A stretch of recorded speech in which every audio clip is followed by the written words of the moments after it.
자, 오늘 저와 여러분들이 함께 나누실 말씀은 창세기 15장 7절서부터 8절 그리고 12절서부터 14절 이렇게 나누어서 하나님 말씀을 좀 같이 읽도록 하겠습니다.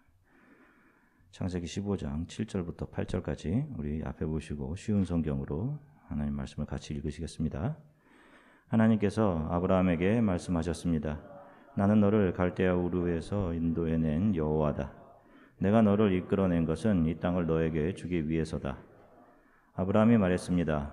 주 여호와여, 제가 이 땅을 얻게 될 것을 어떻게 알 수 있겠습니까? 계속해서 12절서부터 14절 읽겠습니다. 해가 지자 아브라함은 깊은 잠에 빠져들었습니다. 아브라함이 잠든 사이에 어두움이 몰려왔으므로 아브라함은 두려움에 빠지게 되었습니다.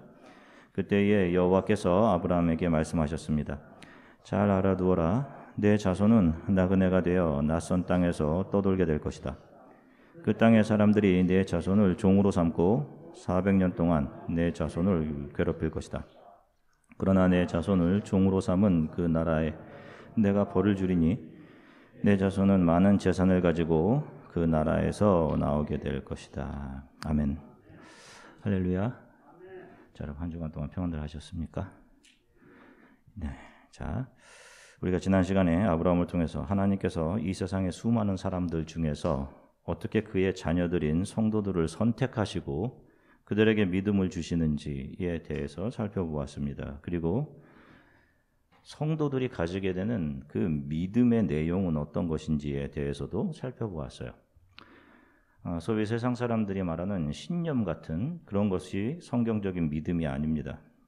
믿음의 내용은, 성경이 이야기하는 믿음의 내용은 예수 그리스도와 그분이 성도 자신, 바로 나에게 주시는 구속, He is my Redeemer 라는 고백, 바로 이것을 하게 하는 것을 내용으로 담고 있어요.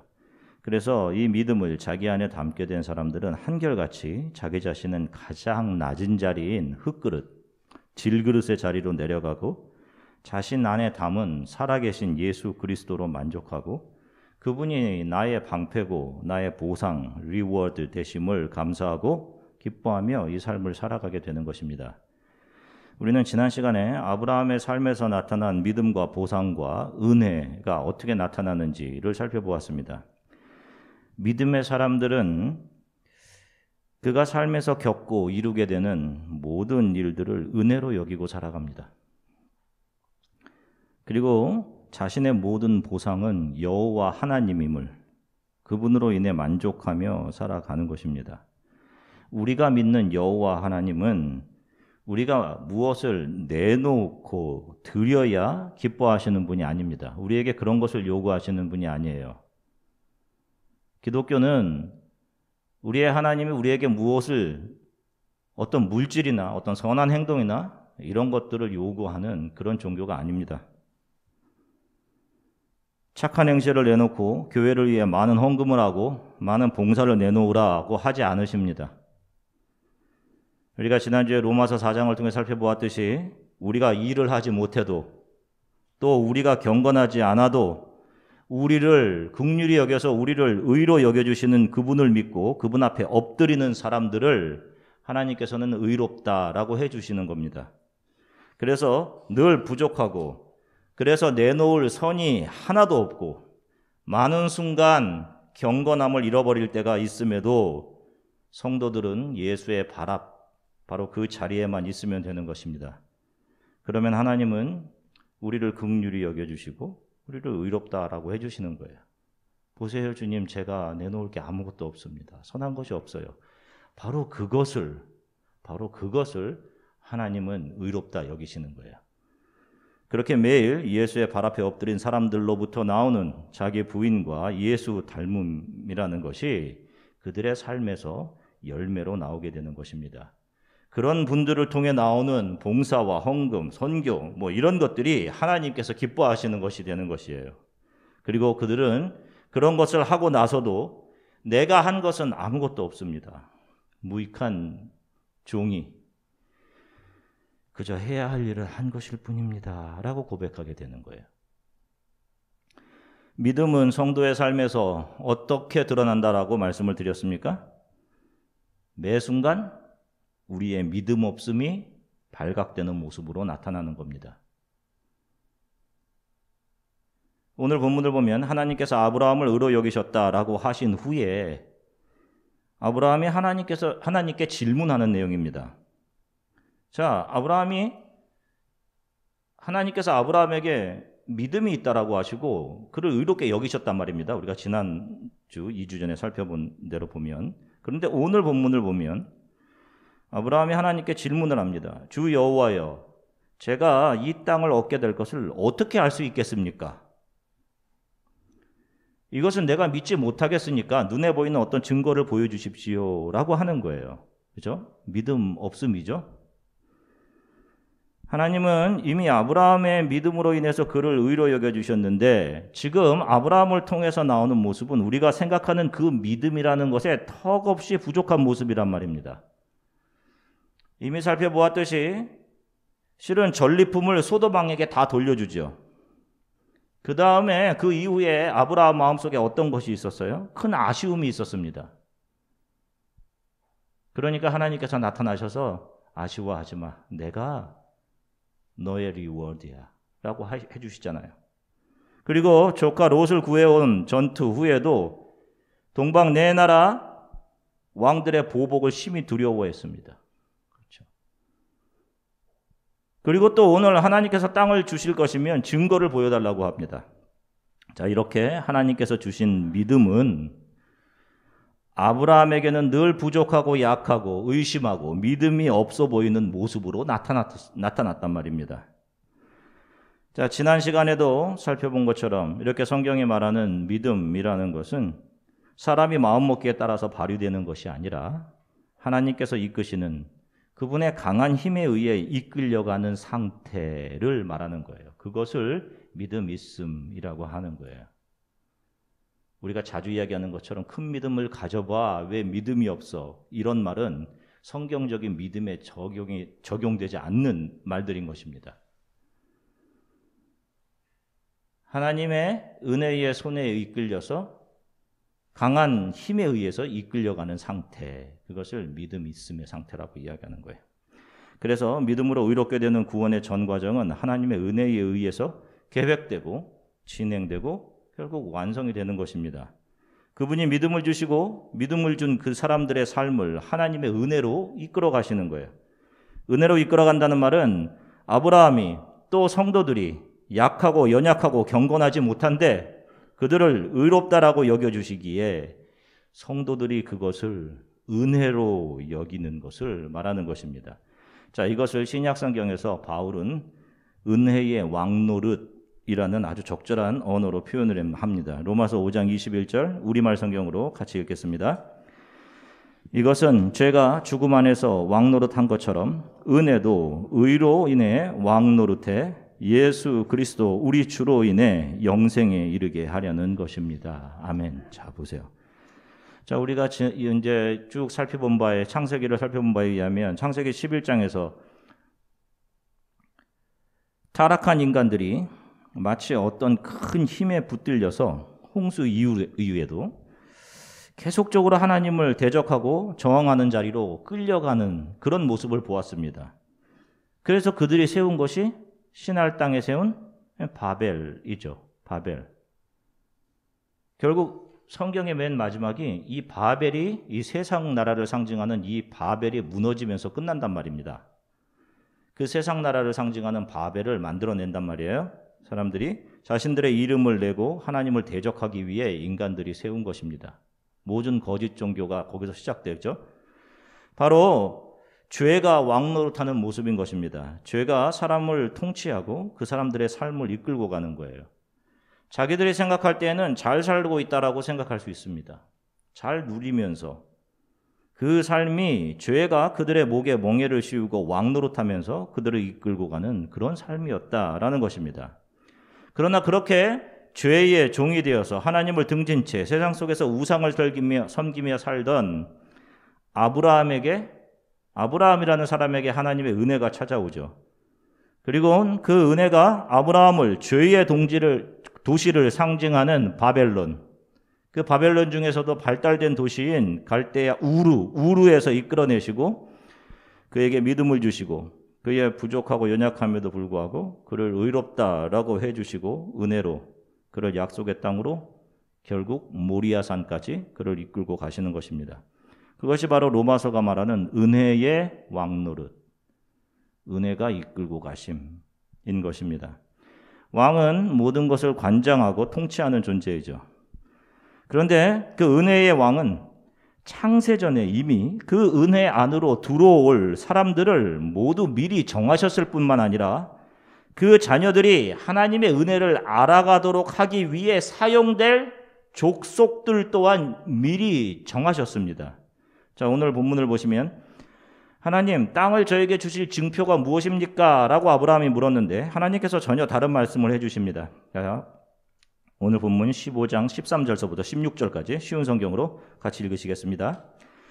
그때에 여호와께서 아브라함에게 말씀하셨습니다. 잘 알아두어라. 내 자손은 나그네가 되어 낯선 땅에서 떠돌게 될 것이다. 그 땅의 사람들이 내 자손을 종으로 삼고 400년 동안 내 자손을 괴롭힐 것이다.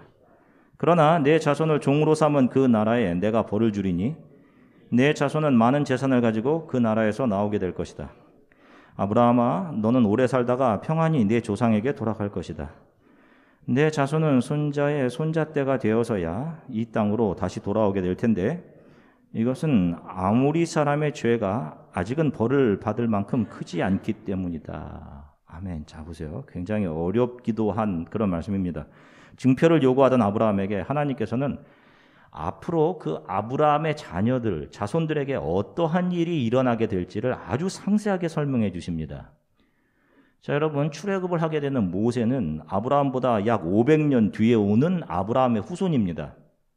그런데 하나님은 그 500년 뒤의 일을 미리 다 계획해 놓고 계신다라고 지금 아브라함에게 말씀하고 있는 것입니다. 뿐만 아니라 아브라함의 후손들이 이집트에서 노예로 400년 동안 머물러야 하는 이유도 가나안 땅을 대표하는 아모리 족속의 죄가 가득 찬 뒤에 그들을 심판해야 하기 때문에 아브라함의 자손들이 이집트에서 400년 동안 머물러야 되는 것이야 라고 말씀을 하십니다. 자, 굉장히 이해하기가 어렵죠? 그러니까 가나안 땅을 대표하던 아모리 족속의 죄가 아주 많아지게 되는 상황까지도 하나님께서는 다 계획하고 계셨다는 것입니다. 그러니까 하나님께서는 아브라함이라는 사람에게 찾아가셔서 그를 불러내시는 것과 그 시간, 그 아브라함의 후손들이 이집트로 들어가게 되는 때와 이스라엘이 이집트에서 나오게 되는 시간까지, 그리고 당시 가나안의 주인으로 있던 아모리 족속의 죄악이 가득 차게 되는 시기까지 창세전에 이미 다 정확하게 계획해 놓고 계셨던 것입니다. 자, 이 말씀을 들은 아브라함의 마음이 어땠을까요?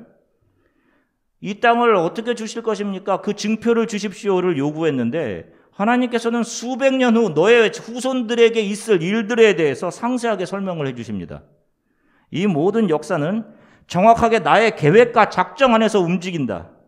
너의 삶도 나의 생각과 계획 안에서 너가 하나님의 은혜를 더 알아가며 결국 영원한 땅, 하나님 나라까지 가게 될 것이다. 자, 이것이 증표다 라고 하면서 말씀해 주시는 거예요. 이 말을 들은 아브라함은 이 세상에서 일어나는 모든 일들은 나를 부르신 여호와 하나님의 뜻 안에서 움직여 가는 것이구나.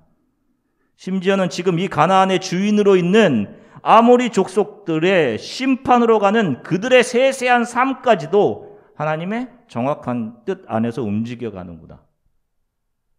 나의 삶도 정확하게 하나님의 손 안에서 그분의 약속, 그분의 계획 안에서 이끌려가는 것이 맞는구나. 이 사실을 분명하게 알게 되었을 것입니다.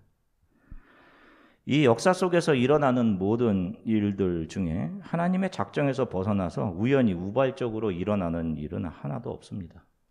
특히 성도들의 삶에서 우리를 힘들게 하는 상황도 또 우리를 힘들게 하는 사람들도 하나님의 계획 안에서 정확하게 우리들에게 주어지는 것입니다. 자, 왜 그런 것이 주어지는 것일까요? 한번 볼게요. 로마서 8장 28절서부터 30절 쉬운 성경으로 같이 읽겠습니다.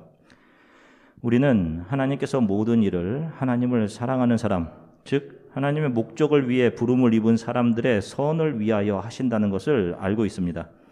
하나님께서는 전부터 아셨던 사람들을 그분의 아들과 동일한 형상을 갖도록 미리 정하시고 하나님의 아들을 많은 형제들 중에서 맏아들이 되게 하셨습니다.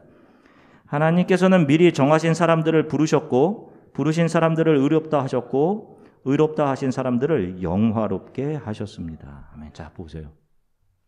왜 이 모든 역사가 존재하는 걸까요? 왜 아브라함에게 그의 자손들을 힘들게 할 아모리 족속들이 준비되는 것일까요? 바로 하나님께서 부르신 하나님의 사랑하는 자녀들 안에 선을 이루시기 위해서. 그 선이 무엇입니까? 그분의 아들, 여인의 후손, 그분의 아들 예수 그리스도와 동일한 형상을 가지도록, 바로 예수를 닮도록, 그들에게 구원의 마지막 단계인 하나님 앞에서 새롭게 변화될 영화, glorification, 영화를 이루게 하기 위해서. 그렇기에 아브라함과 그의 후손들을 피곤하게 하고 힘들게 할 아모리 족속조차도 아브라함과 그의 후손들에게는 그들에게 선을 이루게 하기 위한 하나님의 선물이었던 것입니다.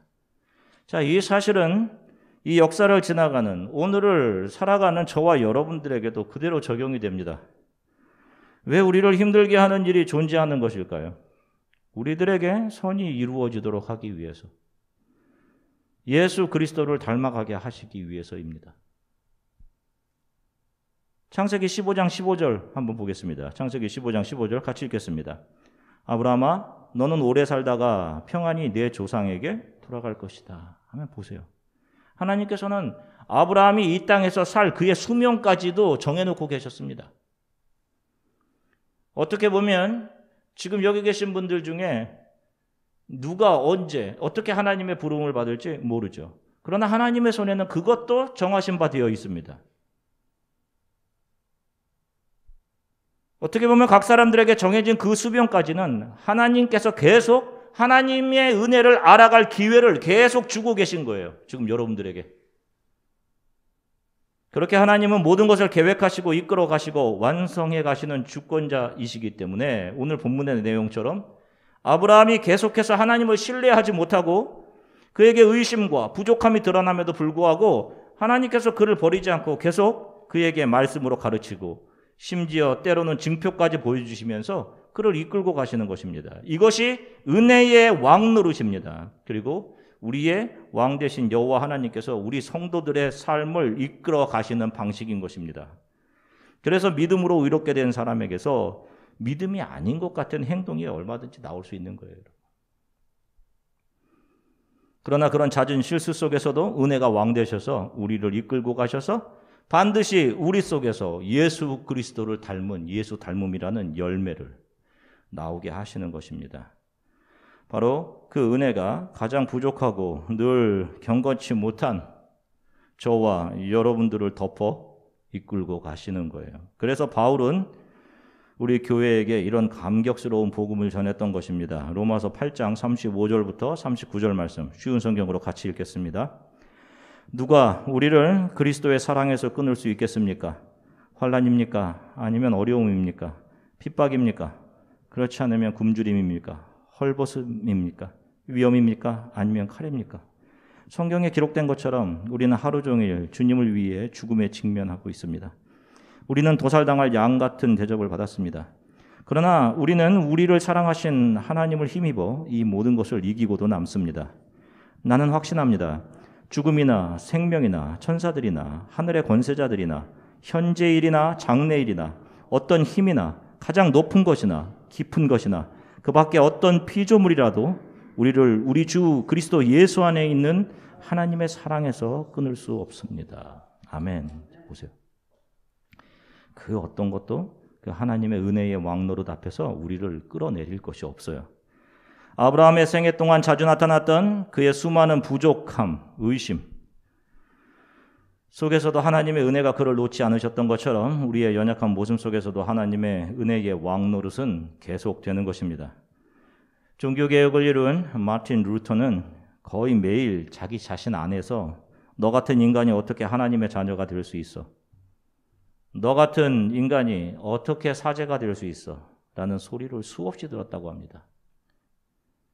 그 소리 때문에 수많은 밤을 잠자지 못하고 실제로 자기 스스로 아무리 노력해도 자기 마음속에 있는 분노와 미움과 음탕함 때문에 수많은 날을 잠을 이루지 못하고 혹시 결국 자기 자신이 지옥에 빠지지 않을까 하는 엄청난 두려움 속에서 지냈다고 합니다.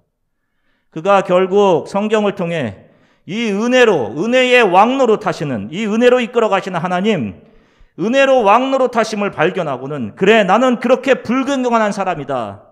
자격 없는 사람이다.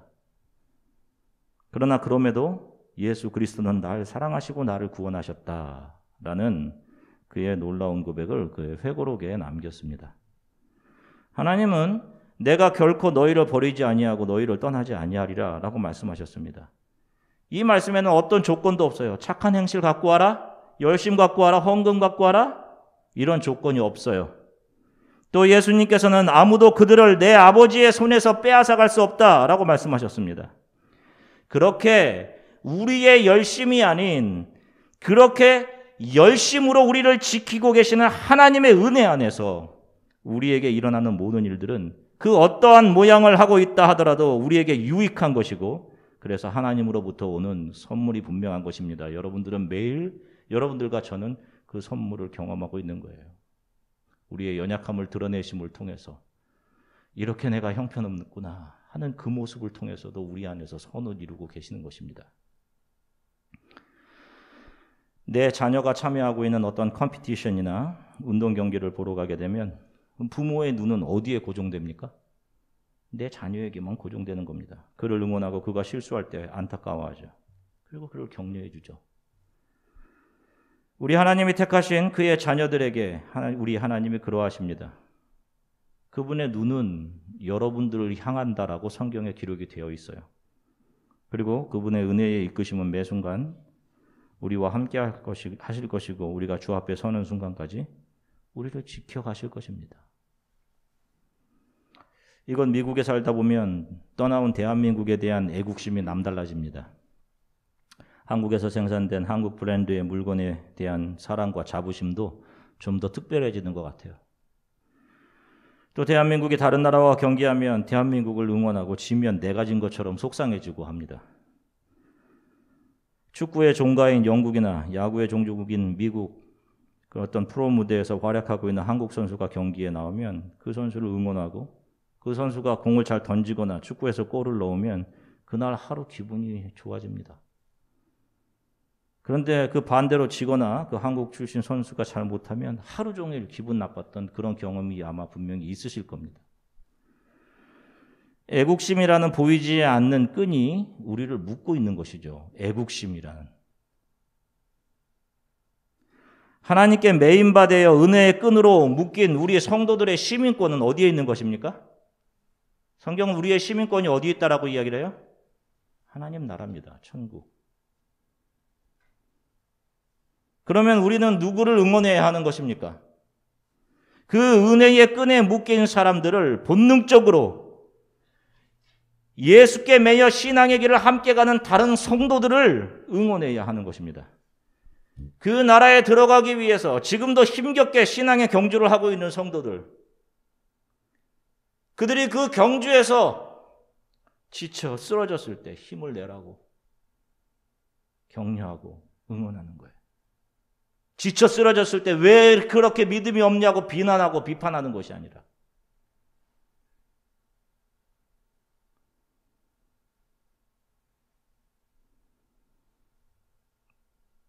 우리 성도들은 자신의 모든 것을 들여서 작게는 우리 교회 안에서 또 넓게는 세상 곳곳에서 힘겹게 이 신앙의 길을 가는 성도들을 또 우리와 함께 동역하시는 선교사님들을 응원하고 또 격려해야 하는 것입니다.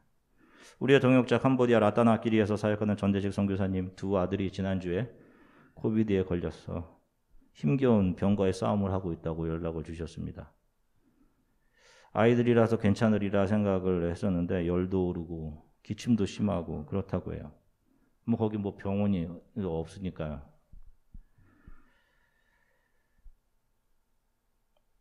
선교사님이 그곳에서 참 겪은 많은 일들이 있어요. 아이들은 말라리아에 걸려서 죽을 고생하고 우리 청년부에도 이야기를 했지만 뼈가 부러졌는데 그걸 잘못 붙여놔서 한국에 가서 그걸 자르고 다시 붙이고 그런 일들.